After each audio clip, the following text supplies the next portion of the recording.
Hello. I think we're going to get started. Welcome to the Brexit Opportunity. My name is Misha Erkenbrack. I am with Product Marketing at Zonos, and we are excited to share some of our expertise with you today. So a couple of things before we jump in.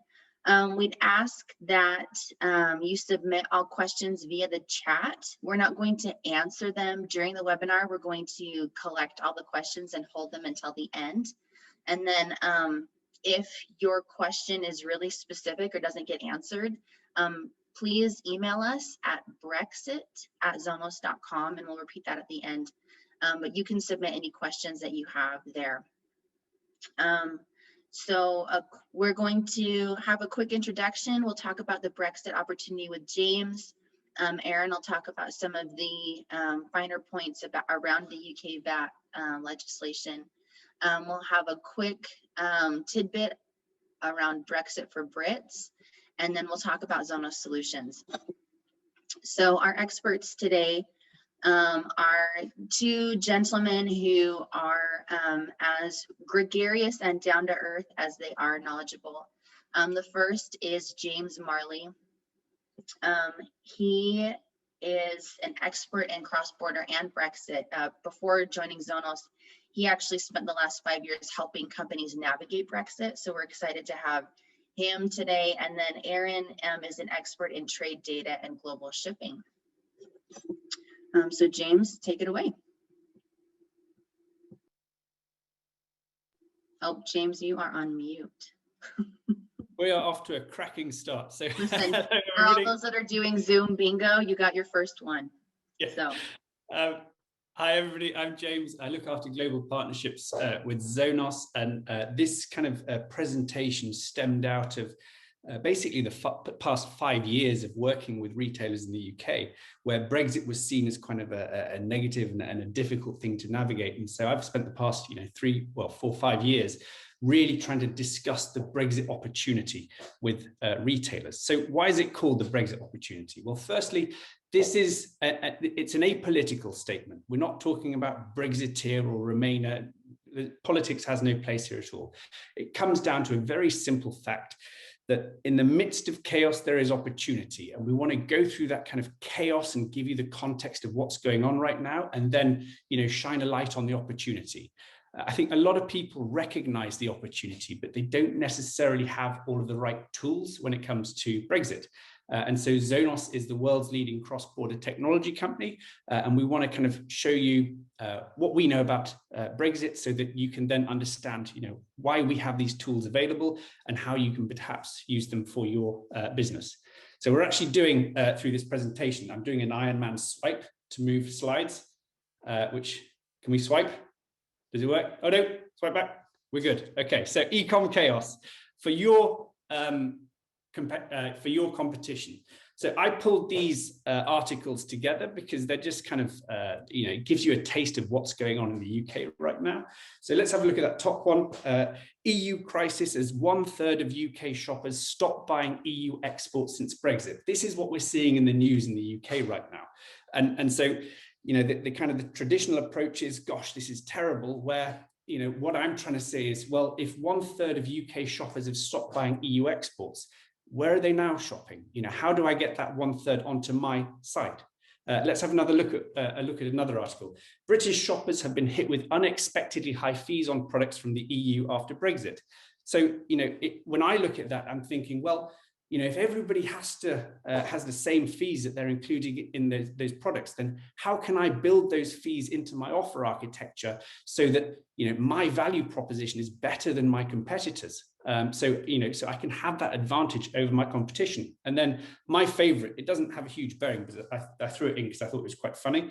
It says, high street retailers and luxury brands have threatened to burn products returned by EU shoppers rather than bring them back to the UK to avoid cost and hassle. How dramatic is that? This is just awesome stuff. And then the last one, which is quite interesting.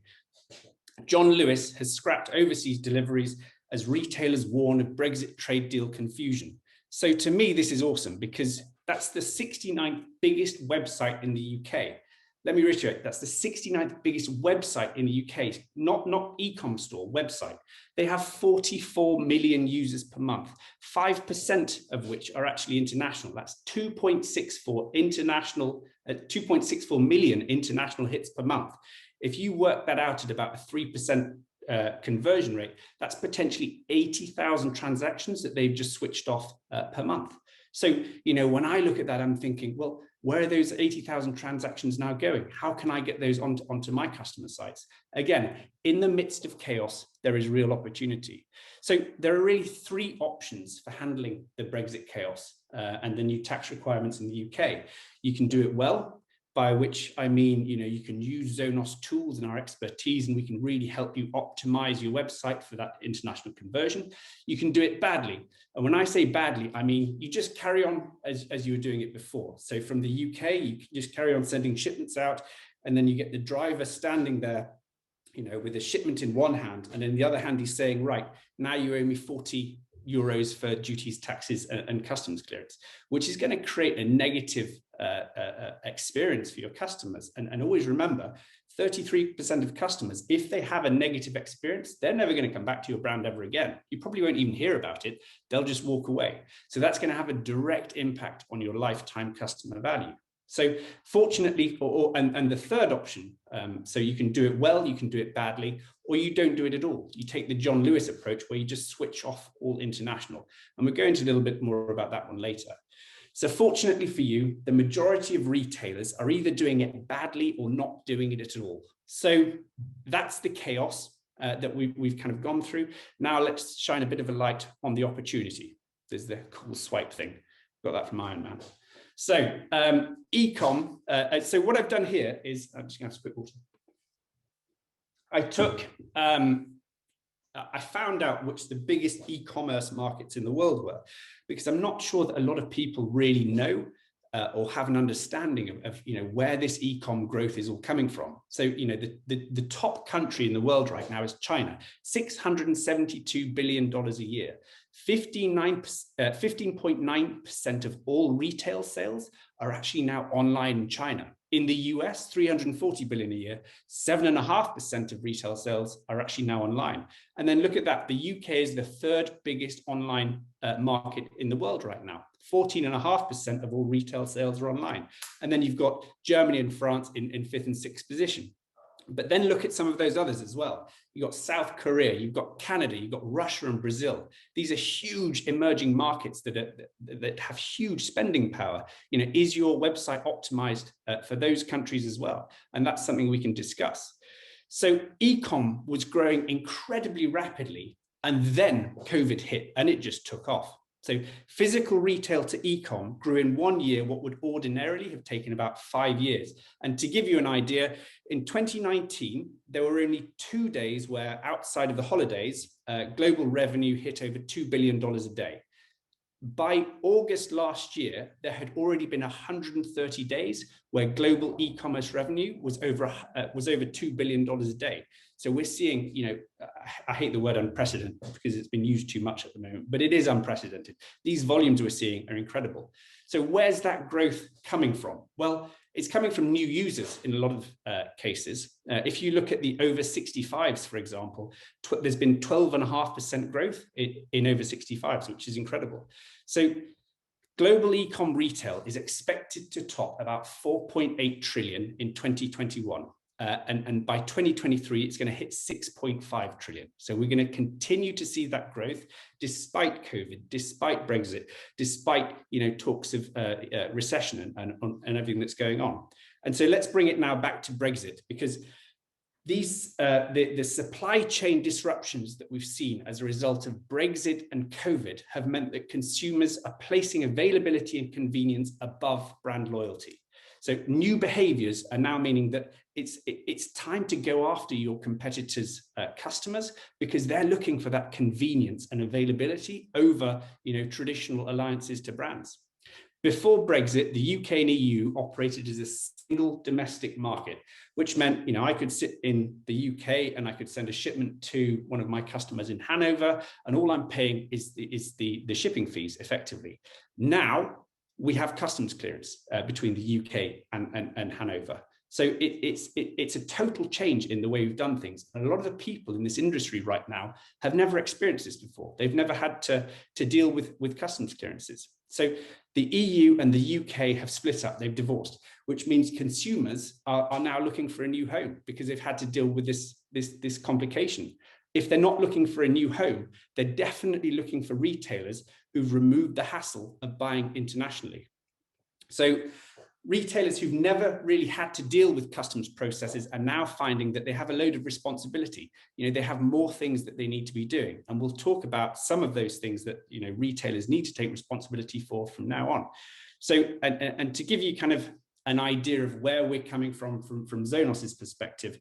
So Clint Reed, who's our founder, he used to be an account manager with one of the big carriers, and he was actually in a customer meeting, and the purpose of that meeting for him was to educate that customer and tell them all the glories of shipping internationally and open up the Canadian market, and you know, talk to them about customs and duties and taxes and how they can ship into Canada. And so he went through all of this, and at the end of the meeting, the managing director of the company poked his head around the door and said, "It sounds too complicated, let's just switch it off," which is precisely the opposite of what he was trying to achieve. And so when he walked out of that meeting, he set about trying to, you know, generate the technologies and the processes that will allow businesses like that to easily transact in different countries. So that's where we come from. You know, that's the point of what Zonos is. We're there to decode international and really kind of improve that international experience. Because as we said, you know, 33% of customers will completely abandon brand after a negative experience. That means they're never coming back. So having a courier standing with a parcel in one hand and an unexpected duty invoice in the other hand is a negative experience. It's not going to work. So to go back to what we were talking about before, there are effectively three options for dealing with Brexit. Either in the UK or the rest of the world. You can do it well, so you can use the right tools and you can provide that seamless, frictionless customer experience. You can do it badly, which is effectively just carrying on the way you've always done it before, and you just let the customer kind of pick up the slack and deal with the duties and taxes and compliance issues as well.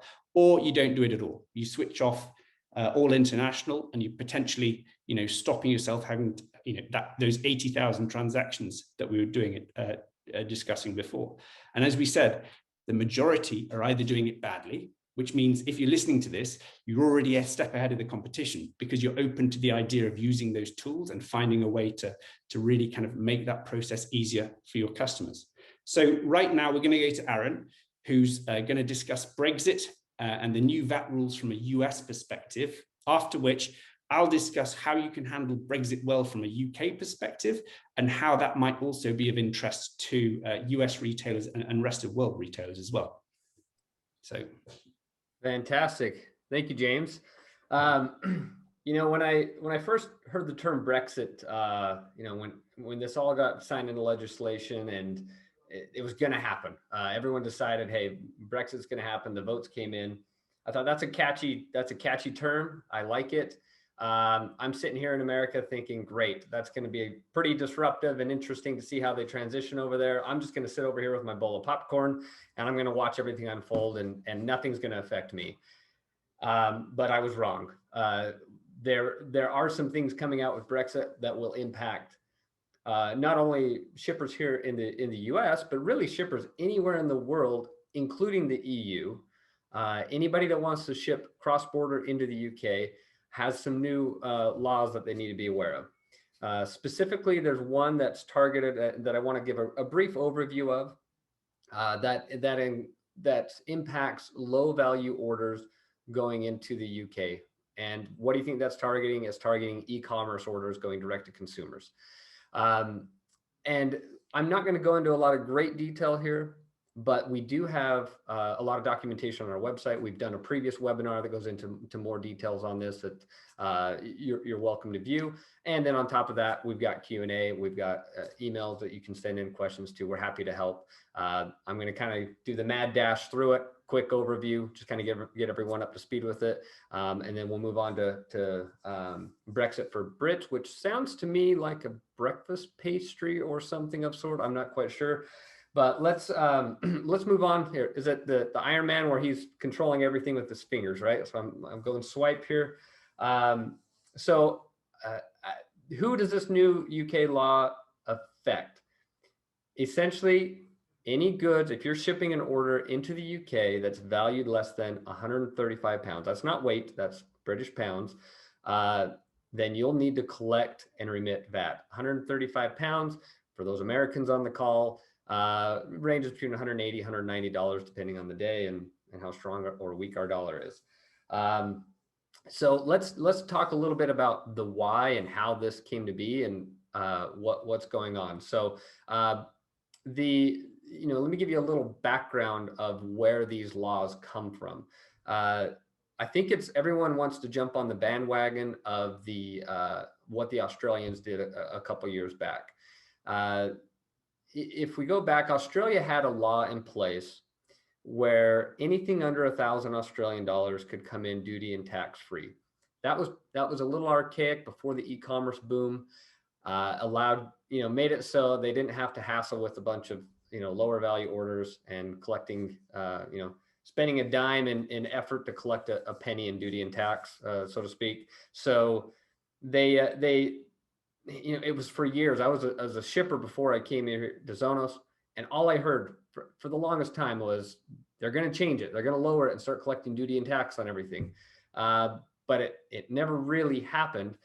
And instead, they came up with a creative solution, because the problem they were trying to solve was their retailers in Australia were at a bit of a disadvantage, because they had to pay duty and tax on bringing goods into Australia to sell domestically, whereas me in America shipping to Australians, I could send everything in duty and tax free for these e-commerce orders. And so they wanted to level the playing field there. So what they came up with was a way to put the burden of collecting their sales tax on the shipper, on the merchant that's selling to the consumer. And they collected this tax. So the seller has to collect this tax at checkout and then remit it directly to the Australian government. They never had to hire more people to collect things at the border. At the border, everything can still flow through like it did today. And magically, they came up with a way to collect a bunch of revenue without having to put forth a whole bunch of resources. And then the rest of the world watched and waited. And it was a smashing success based on what everyone's previous expectations were. And now we've had other countries like New Zealand and Norway and others that are following suit with similar laws. And the UK now came out with their own as part of this Brexit package. They said, you know what, I like that idea. And they one-upped it in making it the impact of it being much greater than and impacting a lot more shippers than the other countries did. So let's run through the changes here real quick. So previously to this year, when you wanted to sell something into the UK cross-border, which is something here in America we've been doing for years. Now it's a cross-border transaction for everyone in the EU. But if I sent something to the UK, if it was low value, under 15 pounds, it'd flow in duty and tax-free. If it was between 15 and 135 pounds, at the border, they would collect VAT, show up at your doorstep, collect it with the package when they deliver it, or you'd have to go down to your local post office and pay it. But they would only collect VAT on that, and then anything over 135 pounds, they would collect duty and VAT. The thing to focus on here is all of that collection was happening upon import. Now you shift over to 2021 with Brexit. Now any low value order under 135 pounds, the retailer, wherever they are in the world, this is a marketplace, this is an e-commerce store, you name it. If you want to sell one order into the UK that's under 135 pounds, you are supposed to collect that at checkout, get registered, and remit that directly to Her Majesty every quarter. And if you notice, there's no threshold of 15 pounds to have it be tax-free. It's everything will have tax collected on it. So the mechanism for Her Majesty to get her money on orders under 135 pounds is that it will be sent to her directly, versus anything over 135 will continue as it always has been, where it's collected upon import. So let's, and the other interesting aspect of this in comparison to the other laws is most of the other countries put a threshold on needing to comply with this law, and that threshold was based on how much you're selling into the country. The UK did not do this. They said anybody that wants to sell a low value order into our country needs to get registered and pay and remit VAT. So let's jump on to the next slide, and we'll give kind of a brief overview of what you'd have to do to sell a low value order into the UK. The first step is get registered with HMRC for a VAT number. And there's a website there you can jump on to do. There's companies that will help you do it as well. The other step is you got to start collecting VAT at checkout on those low value orders. Now you've got to differentiate between your orders under 135. You need to remit on those. Anything over 135 British pounds, you need to, those will be collected at the border. The other aspect of this is now that you're registered and you're remitting, you also need to supply a compliant sales invoice, essentially is what this is, to your customer that breaks out the amount of VAT they paid to you and that you're remitting. And they can use this for their own purposes, for their own tax purposes, but they need basically a receipt that's compliant with the UK standards of what a VAT receipt should look like. And then after you've been collecting that money, then you remit it every quarter directly to HMRC. Interestingly enough, not everybody's on the same schedule. When you get your VAT ID, they'll give you a schedule of when you should pay and remit that VAT. And then let's jump over here quickly to the next slide because, there's one other bullet point there. This also applies to anyone in the EU selling into the UK. But let's jump on to the next slide here, which is the mindset of, you know what? Forget that. I'm not going to worry about it. I'm just going to keep shipping everything. I'm not going to be compliant. The true answer is most people will get away with that for a time, but when they come calling and after this transition period and you get a knock on your door, so to speak, if you haven't been complying, not only will they want you to get registered and start paying, they'll have penalties and fees, and they'll want you to go and start paying VAT on all the back taxes that you owe, even if you haven't been collecting them. It could be a pretty expensive venture to ignore this law, and it's not a good long-term strategy because as James mentioned earlier, the UK is a massive opportunity. It's a massive market, and the smart thing to do is be compliant with the new law and not roll the dice, so to speak. So let's kind of end this here and move on to the Brexit for Brits side of things. James, I'm gonna turn that over to you. I've talked about this Brexit stuff from the American side of things. Let's hear it from your side. Cool, thank you. So, and without stealing your thunder for Aaron, what you're about to discuss later on, all that stuff that we were just talking about to do with compliance, to do with, how you get yourself registered, we have a solution for that, and we can, we really want to talk to you and help you out with that. So, there is no way for us to go through all the different rules and requirements in a 45-minute, 1 hour long webinar. We can cover some of the big points, but the point here is to show you kind of our understanding of it and how we can help you. And we really want you to get in touch, get in touch with us and tell us how we can help you in your particular e-commerce niche, specific to the actual niche you fulfill. We can help you create that international strategy. So, can't go over everything, but I'm going to give you a brief overview, cover the main points, and then hopefully we'll get some good questions, and then we can cover off any of the big ones later on. So one of the big things to kind of discuss on this one, thank you.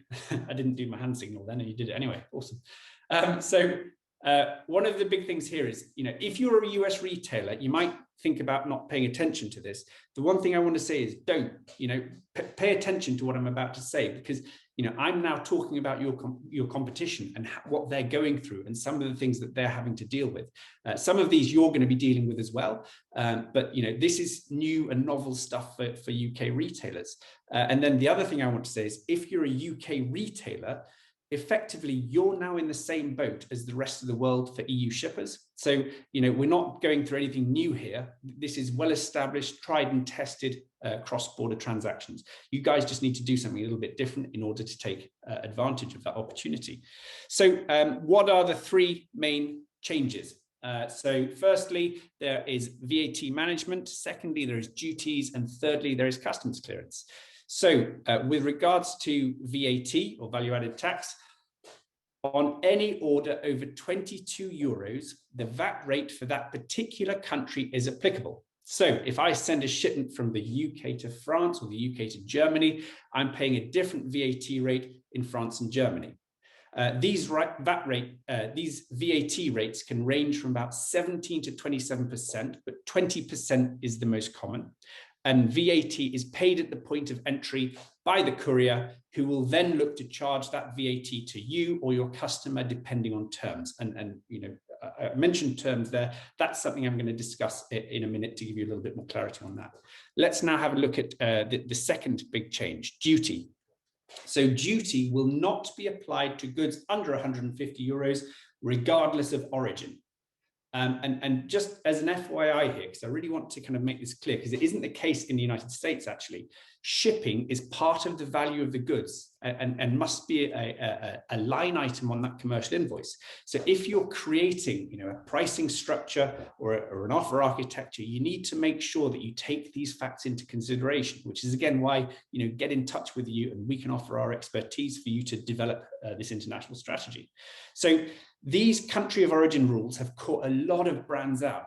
So it's really good to try and understand them. Now, what do I mean by origin? So an origin is where a shipment is from, you know, where it's native to. So for example, my cell phone here or mobile phone, you know, it might be made in China and then, you know, improved in the UK.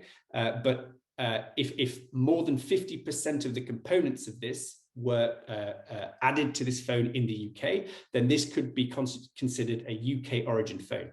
Okay, so I'll come back to a little bit more by what I mean on that. So these country of origin rules, as I say, have caught a lot of brands out. It's really good to understand them. Here's a short version, but as we said, get in touch if you have questions. Goods that do not originate in the European Union, which is effectively the majority, will be subject to duty according to the HS codes of the products. Goods that originate in the UK will qualify for preferential treatment or a zero duty rating. However, on those zero duty shipments, VAT will still be levied according to the country they're actually being shipped to. Now, before this call, about 45 minutes before this call, I was actually talking to a retailer in the UK. And he called me because he imports supplies from the European Union and he brings them in from his factory in the EU into the UK, and then he sorts them, and then when people order, he sends them out into the EU. And he was saying, yeah, I'm kind of struggling with my supplier in Europe. I'm thinking about moving everything out to China. And so, you know, one of the conversations I was having with him, I was saying, well, you know, hang on for a second. You know, if you're bringing these supplies in from your European supplier, and then you're printing them in Europe, then potentially what you're doing is you're adding a UK preferential origin to those goods, so that when you ship them out again, you won't be paying duty. And so it would be, you know, it would be worth your while to consider working out whether that additional duty actually makes up for the cheaper production costs that you're getting from China. So that's the kind of thinking that we're talking about here. So and to go back to this, the country of origin needs to be included on the commercial invoice. Now, the mechanism for that preferential origin is a statement, and that statement is in the bottom right-hand side of the slide here, and it just says the shipper, I can't remember the exact words, but the shipper of these goods declares that they are of UK preferential origin. If you don't have those words on your commercial invoice, you're not going to get preferential origin, and you will be charged duties on a shipment on goods that may actually have been produced in the UK.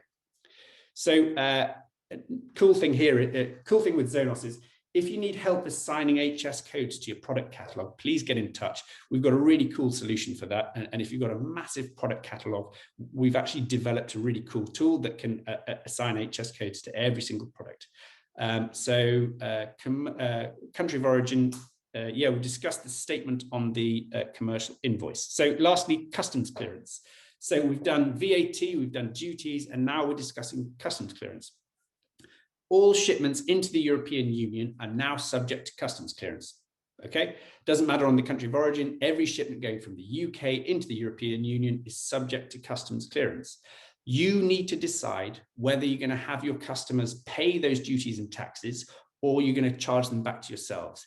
These options are referred to as DDP or DDU, so delivered duties paid, which means that you're having those duties and VAT and customs fees charged back to yourself in the country of origin, or delivered duties unpaid, where, as we said, the courier turns up with a shipment in one hand and an invoice in the other and says, you know, if you want this, you got to pay this.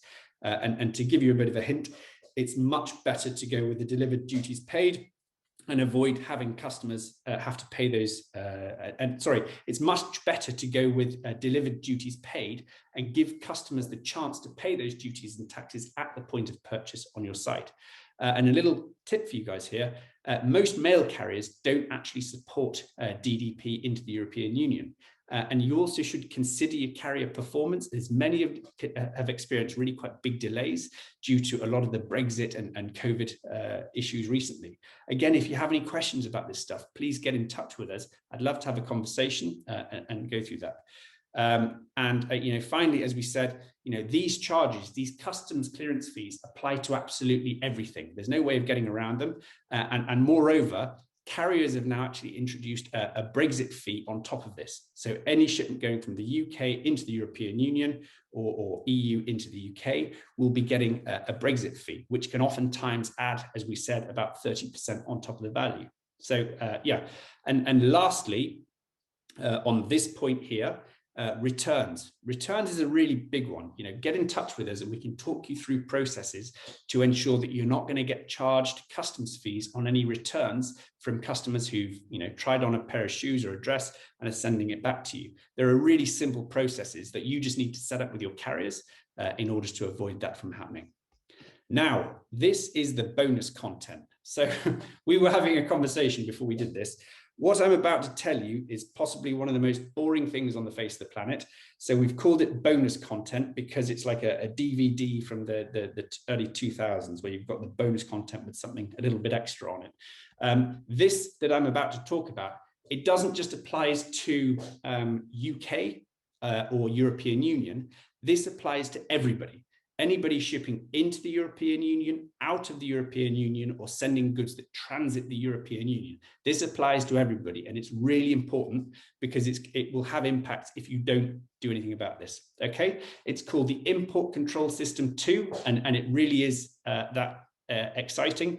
It's a new customs pre-arrival security and safety program underpinned by a large-scale advanced cargo information system. If you want to have some fun, go to the European Union's websites and read their kind of explanation of what this is, because I have no idea what it means, a lot of this stuff. But the thing I do know is I understand the implications for each and every one of us. This actually came about because of in 2010, there was a Yemeni bomb plot. And that's when the European Union decided that they wanted to have information on every single shipment before it moved into the European Union. And so they did an ICS-1 that started last year. And let me see if I can get this right. That was for pre-landing. So before the shipment landed, they needed the data. ICS-2 is pre-loading. So effectively, before a shipment is loaded onto a carrier or a carrier's network, they need a few specific bits of information. And it's just to do with, and this refers to the shipping label. This doesn't refer to the commercial invoice. So it's important that the information you put on the shipping label, it will inform somebody exactly what is contained in that shipment. So for example, if you're sending, clothing to somebody, don't write clothing on the box, write pair of jeans, socks, shoes, write what it specifically is so that somebody inspecting that would know exactly what is contained in that box. So there's this phrase that kind of has come out of this called vague descriptions. So this refers to things like clothing, equipment, spare parts, tools, machinery, all these words that kind of give you an idea, but they don't actually tell you what's in this shipment. So, if you use those words, it's going to generate an automatic alert and can potentially stop your shipment. Moreover, from the 15th of March this year, carriers are actually stopping collecting from people if they're not compliant when it comes to ICS-2. So you need to make sure that you're providing full and accurate information on the shipping label. Please get in touch if you've got any questions about this, and we can go through this in more detail. We could even do something with our the product classification tool I referred to earlier that can actually create descriptions for your products as well. But just get in touch and ask questions if you've got any questions about this. I think that leads me to Aaron. You're up. Excellent. Thank you, James. So I think what I want to do here, I think what would be effective is just to run through some of the solutions that Zonos has to help with this. Try to go as quickly as we can, make sure we have a little bit of time to answer a few questions at the end. But the topic that's probably worth focusing specifically on is anyone in the EU or the US selling into, anywhere in the world selling into the UK. How can we help you be compliant with some of these new UK VAT laws? So let's jump over to the next slide here and just kind of give a recap of if I want to be compliant with the new UK low value VAT law that's requiring me to register and collect and remit VAT, what do I need to do? First thing was you got to collect your VAT from your customers at checkout. You got to supply them with the sales invoice. And this is all after you've been registered. You got to hold on to some, the reports and know what you're doing. And then you've got to remit that VAT every quarter to Her Majesty and make sure she gets her money. And you got to hold on to that information. I think it's 6 years or so. You have to hold on to that information. So that way, if you ever have an audit, you've got the information available to you. So in a nutshell, registration, you get registered, start collecting VAT, supply a sales invoice to your customers. And then you got to have the proper reporting in place and remit the VAT you collected on just the orders that were below 135 British pounds. So let's jump over to the next slide and talk about how Zonos can help. Well, we'll go back one more slide. So we have landed cost solutions that can help you collect VAT at checkout. Not only do we just collect VAT, we can help collect tax, duty and taxes for any cross-border shipment anywhere in the world. We can supply VAT sales invoices for you on your behalf to your customers. So we help you with the calculations. We help. You can get signed up in our dashboard to have us email a VAT compliant sales invoice to your customers. And then we have reporting that will be easy to use at the end of the quarter to be able to run a report, see what you need to remit, and then you can remit that money each quarter. So let's jump through those in just a little more detail. So let's jump over to the next slide on some of our options for getting set up. So what would happen is as you get onboarded, you're going through the registration process. You say, yes, I'm going to start selling low value orders into the UK. You'd go into your dashboard. It would look like this. You check the box to say, yep, I'm going to allow those low value orders. Once you check that, it'll actually expand where you can populate a VAT ID once you have it. And then you can even select another option to have us send the VAT sales invoices for you. And you're set up and ready to go. And we'll start collecting and helping you go through the process. Now this is another option. If you say this is all rubbish and I don't want to worry about selling into I don't want to get registered and remit taxes, this is too much headache. A lot of customers feel that way and they just say, I'm going to turn off the whole UK market, which is just silly. Massive market. Why on earth would you do that? There is a little middle ground that we can help you with as well, which is if you see the second checkbox below, we can actually help you by not allowing those low value orders. So essentially the messaging goes, in order to order from us, you must order over 135 pounds. Otherwise you can't order. So at least you're accepting the higher value orders without turning everything off completely. Not always a perfect customer experience. It really depends on your products and kind of your order profiles. We've got a number of merchants doing this today that are our customers, but a lot of them that are really successful with it have historically high valued orders anyways. So it works out okay for them. Anyone with a lot of low value orders may not be the best experience, but it's at least better than turning it off completely. So let's jump over to the next slide and talk a little more about the VAT sales invoices. I won't spend too much time on this, but essentially you would set it up in our system. the email would actually be coming from you. So we'd get the email validation, you turn it on, and then we'll automatically send, upon completed orders, we'll send the sales invoices on your behalf that meet all the requirements of the new law. And so let's jump over to the next slide and talk through the reporting. Again, pretty straightforward. There's at the end of the quarter, it's time to remit. There's a part of the dashboard that's specifically for VAT remittance that you can run your report, see all the orders that came through the Zonos system, so you know what needs to be remitted on those, and then go through the process of giving the queen her money. So let's jump over to the next slide. And I just want to touch on this one really quickly, which is we do have a service. So, I touched on this just a minute ago, where we do landed cost calculations for cross-border transactions anywhere in the world. Typically, if you send a shipment DDP and have those duty and taxes billed back to you, there's a lot of messiness that's going on in that clearance process with different fees, exchange rates, you name it. And it can drive an accounting team absolutely mad and bonkers, trying to reconcile all of that and understand what's going on. We do have a service where we can guarantee those calculations actually take that burden of reconciliation off your team and become responsible for those duty and tax bills. And so the amount we tell you to collect at checkout is the amount that you actually pay. On top of that, another great part of this service is we will help you with all of this VAT registration and remittance process. So it's the kind of white glove service, all encompassing. We're going to be your cross-border partner and make it so you can be confident in selling cross-border without becoming this compliance expert, because that's where we're going to come in and help you with that. You can focus on growing your business and doing the things that you do best. And not have the distraction of some of the complexities of cross-border. And so let's jump over to the next slide, which is, I'm going to give you a quick rundown of kind of our products that we have to do this with.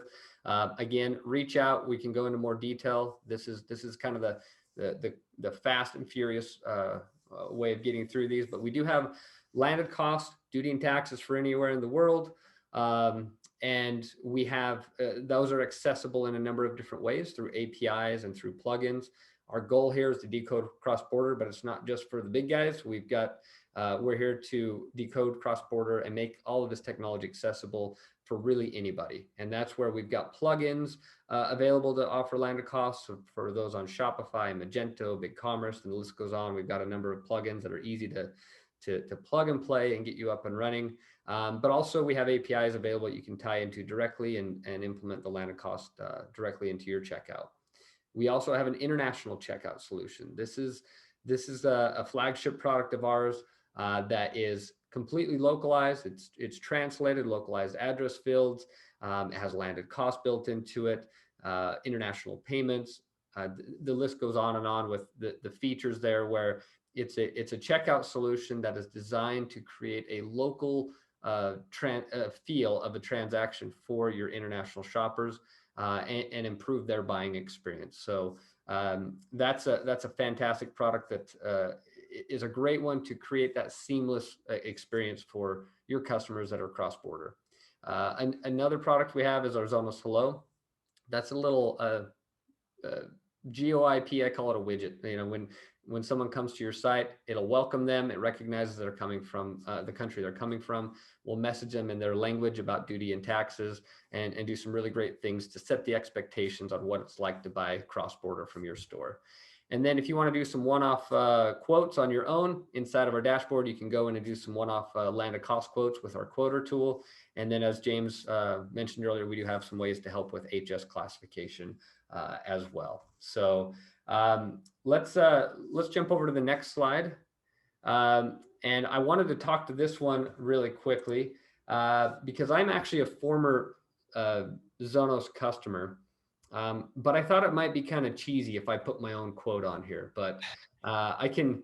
So I figured we put some quotes on here from a lot of our other. Oh wait, that one might be, that one down in the bottom middle might be me. So I guess that is cheesy that I do have a quote on here for me. But honestly, it's using technology to help you with cross-border. It's 2021. That's what we're doing. That's what we're passionate about. It's a tough job that we're in, but it's worth it. It's a lot of fun. We're solving really complex problems with technology, and the things we're doing, cross-border international or cross-border e-commerce is just continuing to grow and becoming a more and more important aspect of growing a business. And so we are so grateful for all of our customers that we have, and we're excited to have them along for the ride, and excited to keep solving all these complex problems. Can I just say something on this slide here, because it's kind of cool. Absolutely. Thank you.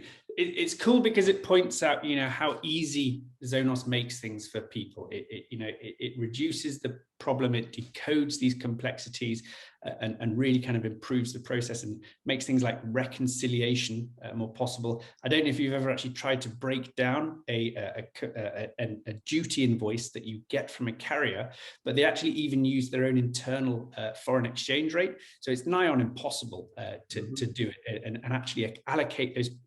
It's almost impossible. But anyway, the thing I wanted to talk about in here is, you've got a lot of people saying how much easier it's actually made their lives. One of the things that I feel is really kind of important to mention here, and it goes back to, that slide before, was we have this, it's kind of a seemingly innocuous little product called the Hello app, but it's absolutely brilliant because, people come onto your site and it will say bonjour, it will say guten tag, it will say, I don't speak Chinese, but hello in Chinese. It'll welcome you in a local language. And so that alone is kind of setting the expectation, telling businesses that you are an international brand, that you can ship internationally. So to give you an idea, so what that is designed to do is it's designed to take your bounce rate and reduce it so that you engage people from those international companies. So you should be hitting about a 40% bounce rate, just as a real kind of industry average. You want about a 40% bounce rate for a healthy website that is performing well and getting people engaged. Obviously, better than that is awesome. But then if you look at kind of these things like the conversion rates, and these things that we're talking about here are really designed to help you improve your conversion rate. And conversion rates are a really great thing to improve because the two key metrics are lifetime customer value and return on advertising spend. If you're running a business, those are the two big ones that you need to be kind of focusing on. So the products that we're offering you here are designed to improve your conversion rate. Now, a lot of people, when they set out their international strategy, their marketing is often designed just for the UK. What we're talking about here is international customers who are coming onto your website. You might not have paid for that traffic. You might not have paid marketing or any kind of advertising or SEO for that traffic. So effectively, you've got really low cost traffic coming onto your website. With something like that Hello product, you're immediately engaging that international customer. And then what we're doing is we're trying to, if you follow a rough guideline of you want 10% of people going from your product page to put something in the basket, you want 55% of those people to add it to the checkout, and then you want 85% of people to actually check out with a product. And if you follow that line, you'll get a 4% conversion rate, which is a pretty good target for a business to be at. And that 4% is made up of 2% new acquisition customers. So that's the traffic that you're buying from Google or wherever, or Facebook. And then 2% returning customers. So that's customers who've used your site before, they've had a fantastic experience, and now they're coming back to buy from you again. So that's kind of what I wanted to talk about, because a lot of the things we see there are to do with how easy it's made life for people. But the thing that's important to consider as well is also conversion rate. What will this do for your website in terms of improving its performance in a more profitable way?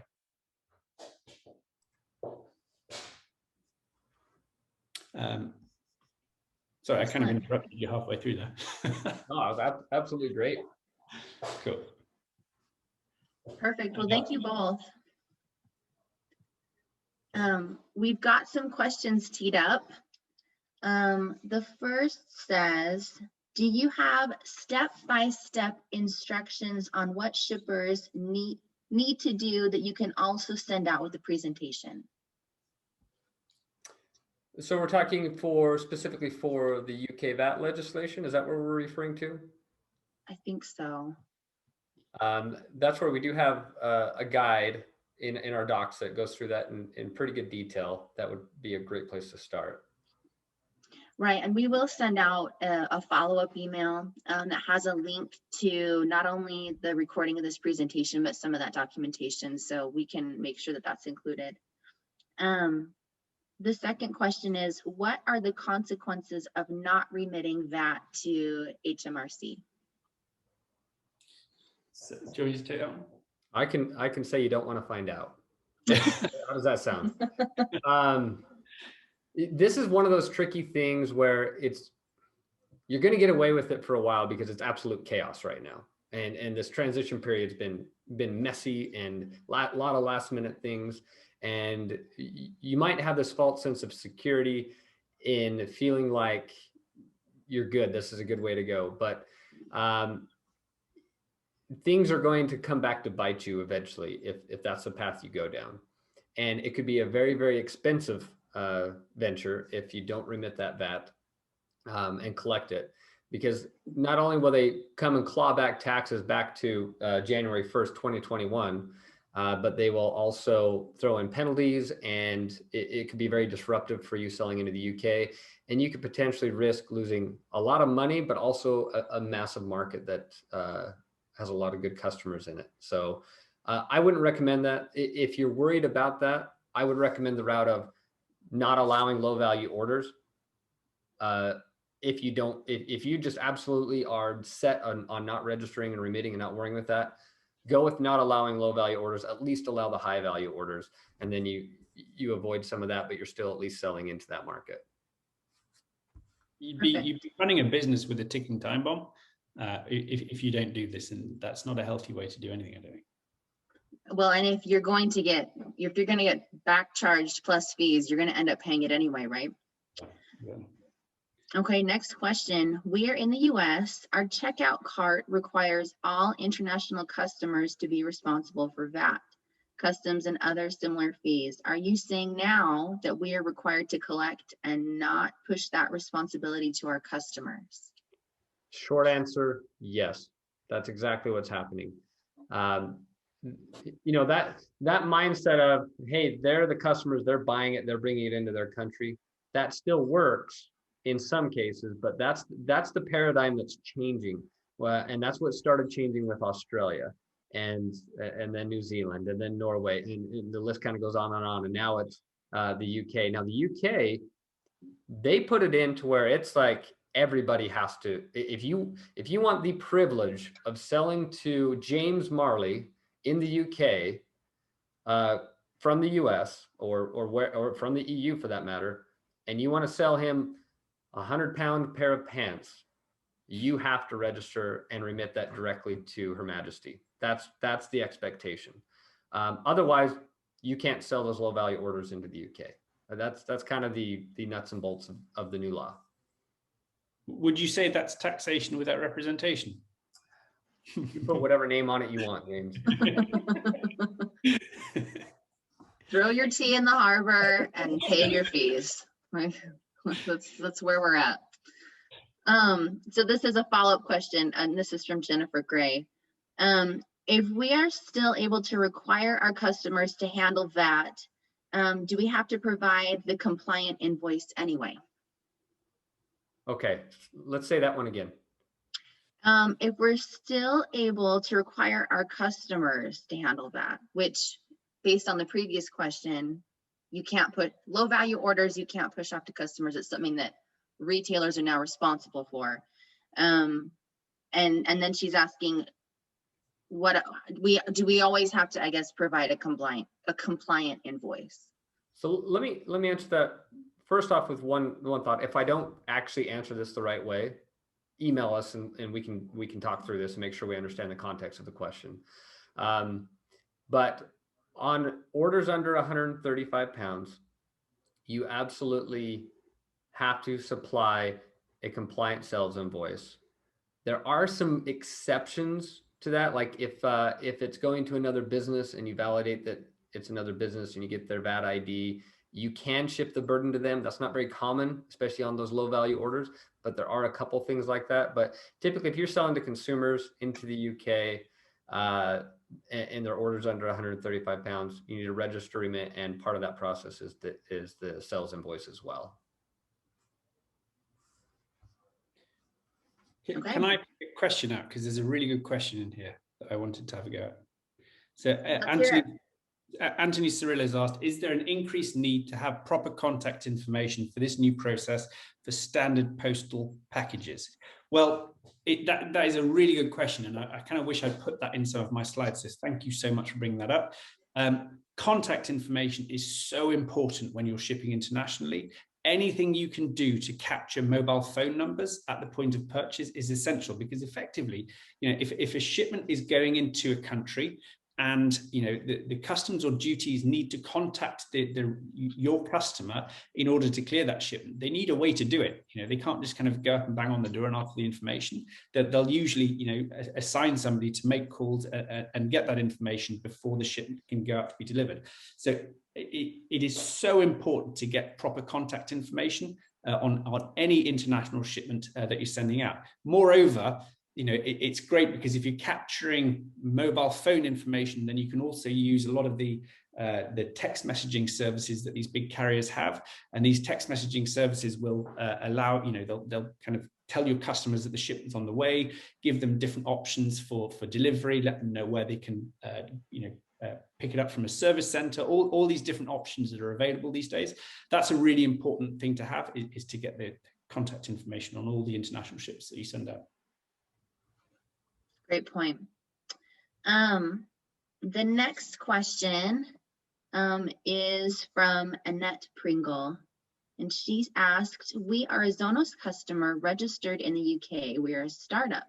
We are picking up all our goods from African countries, products, our country of origin in African countries. All products have HS codes in Shopify, and we ship them worldwide DDP to consumers cross-border.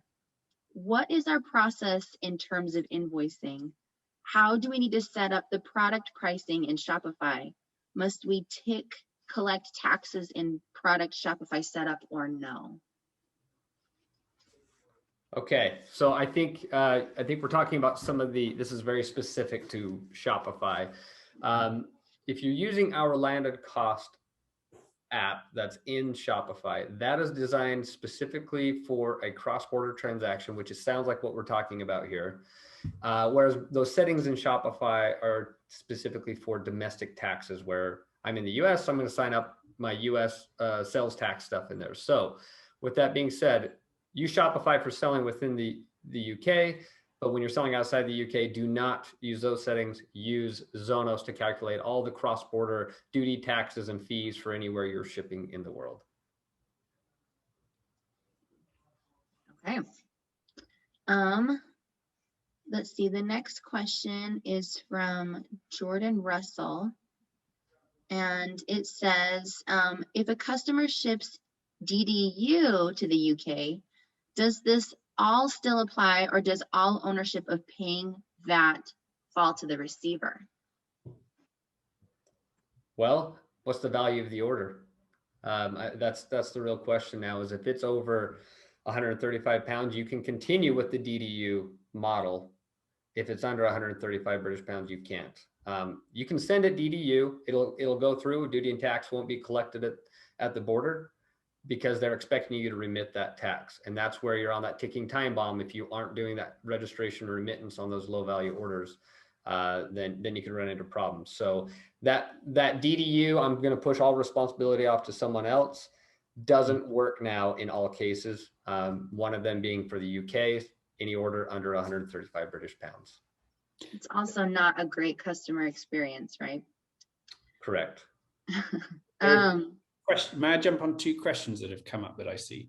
Yes. So one of them is, does Zonos take the handling fee that carriers apply to DDP shipments? FedEx and DHL charge me around £12.